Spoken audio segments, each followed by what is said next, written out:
하나님께서 우리에게 주시는 말씀은 요한 1서 1장 말씀입니다.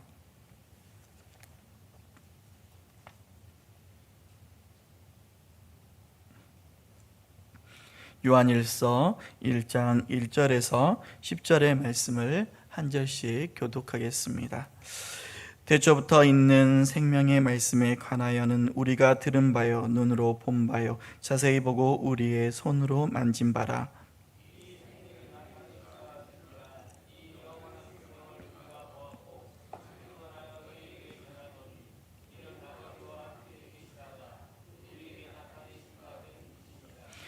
우리가 보고 들은 바를 너희에게도 전함은 너희로 우리와 사귐이 있게 하려 함이니 우리의 사귐은 아버지와 그의 아들 예수 그리스도와 더불어 누림이라. 우리가 그에게서 듣고 너희에게 전하는 소식은 이것이니 곧 하나님은 빛이시라 그에게는 어둠이 조금 더 없으시다는 것이니라.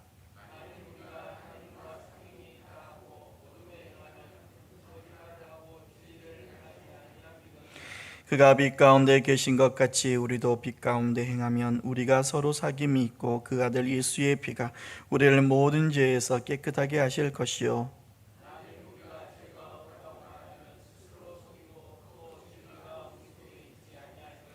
만일 우리가 우리 죄를 자백하면 그는 미쁘시고 의로우사 우리 죄를 사하시며 우리를 모든 불의에서 깨끗하게 하실 것이요.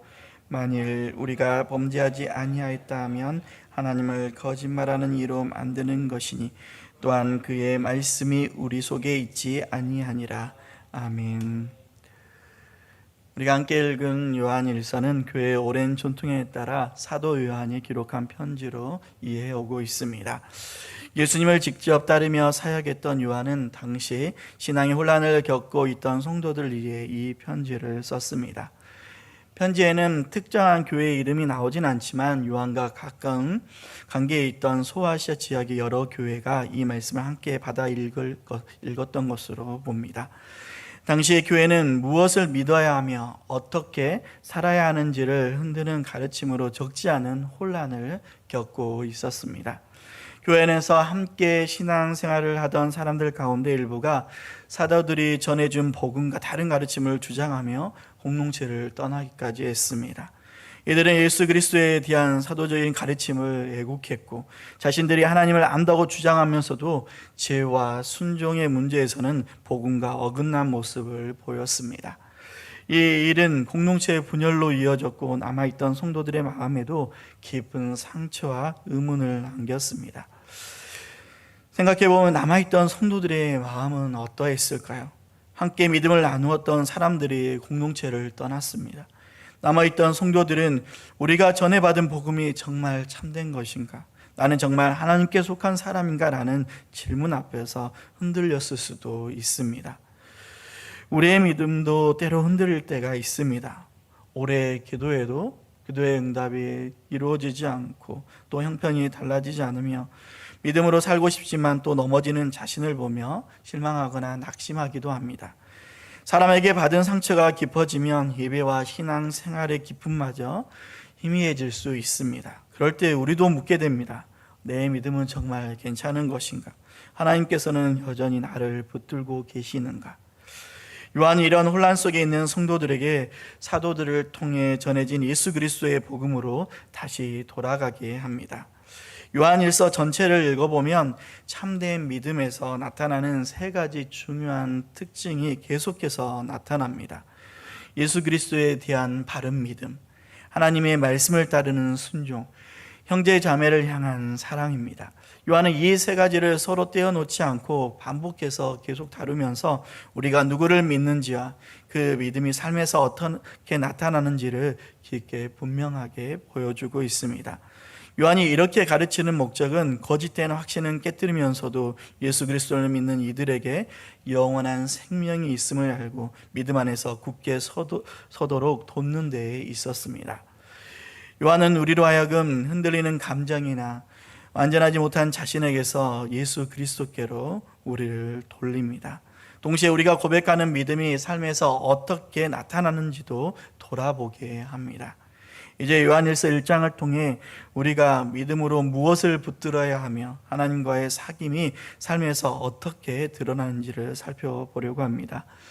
먼저 1절에서 4절을 보면 요한은 영원한 생명이 있으신 예수 그리스도께서 실제로 역사 가운데 오셨으며 사도들이 직접 보고 듣고 만난 분이라고 증언합니다.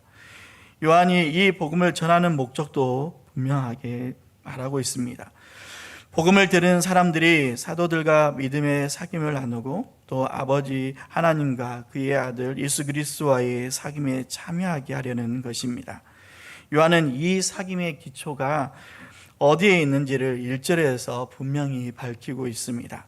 1절을 보면 태초부터 있는 생명의 말씀에 관하여는 우리가 들은 바요 눈으로 본 바요 자세히 보고 우리의 손으로 만진 바라 라고 했습니다.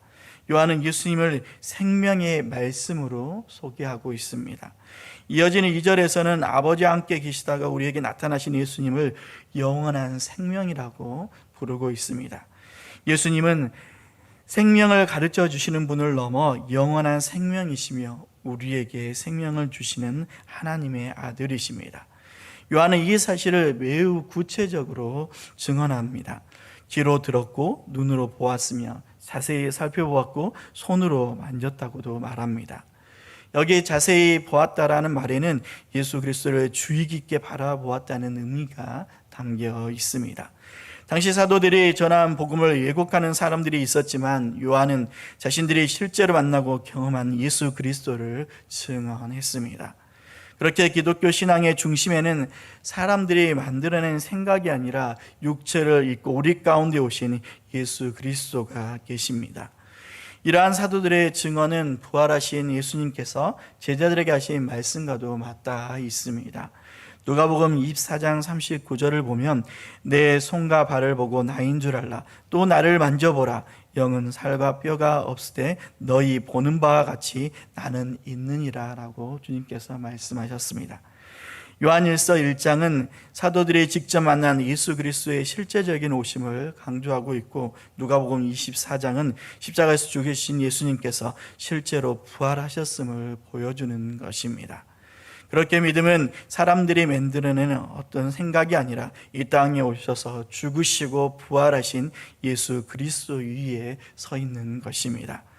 우리의 믿음도 이 확실한 복음 위에 굳게 서 있습니다.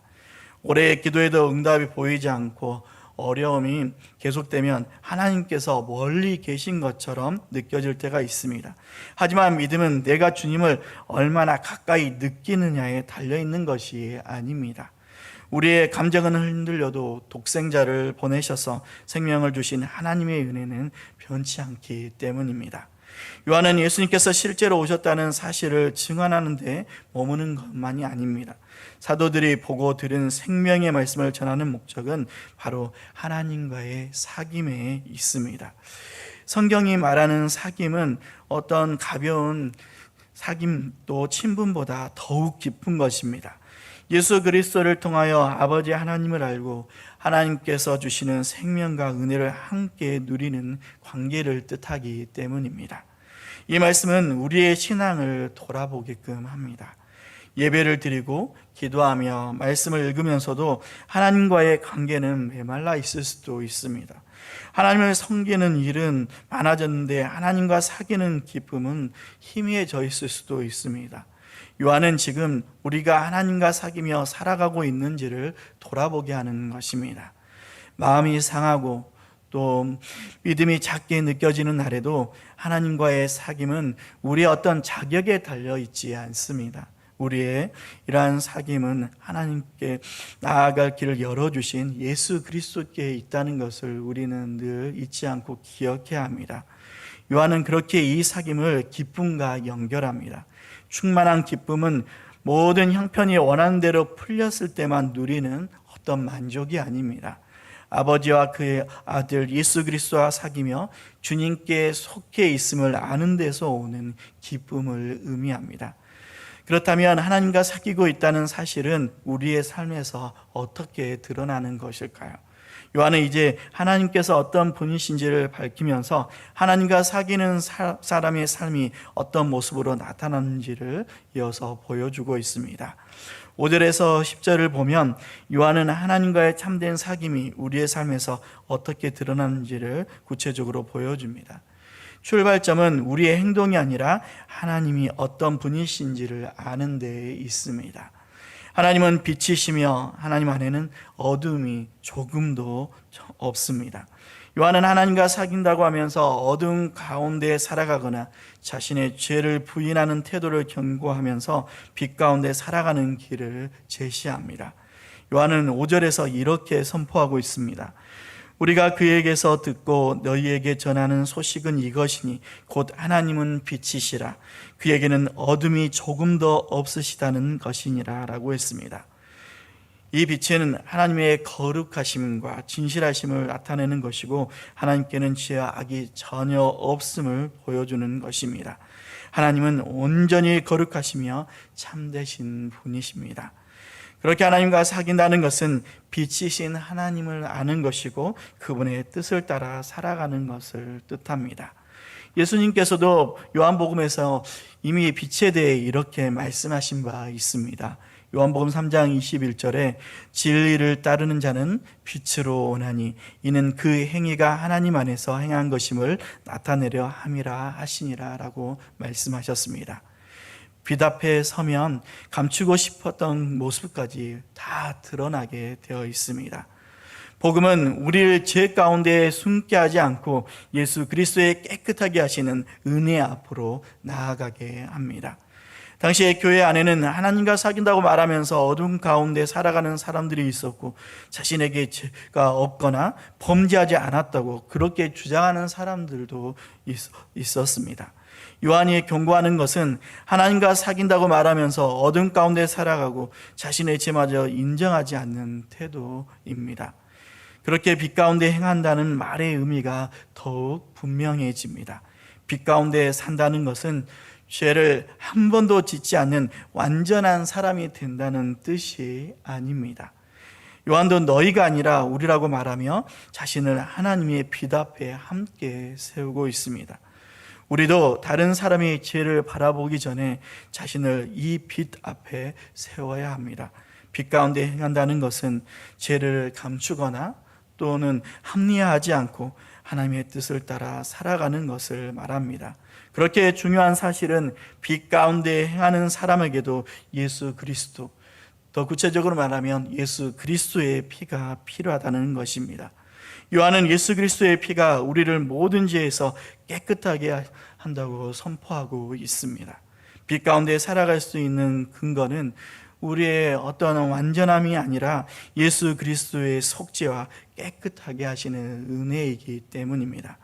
참된 신앙은 나는 이제 죄가 없다고 자신하는 것이 아니라 나에게는 여전히 예수 그리스도의 은혜가 필요합니다 라고 고백하며 살아가는 것이 필요합니다. 우리도 자신의 잘못이 드러나는 것을 때로 두려워하기도 합니다. 같은 죄가 반복되면 하나님 앞에 얼굴을 들기도 어렵고 또 넘어졌다는 사실에 부끄러움 때문에 기도마저 피하고 싶을 때가 있습니다. 그러나 죄를 지었다는 사실 때문에 하나님을 피해서는 결코 안 됩니다. 오히려 죄를 인정하며 은혜를 구할 수 있어야 합니다.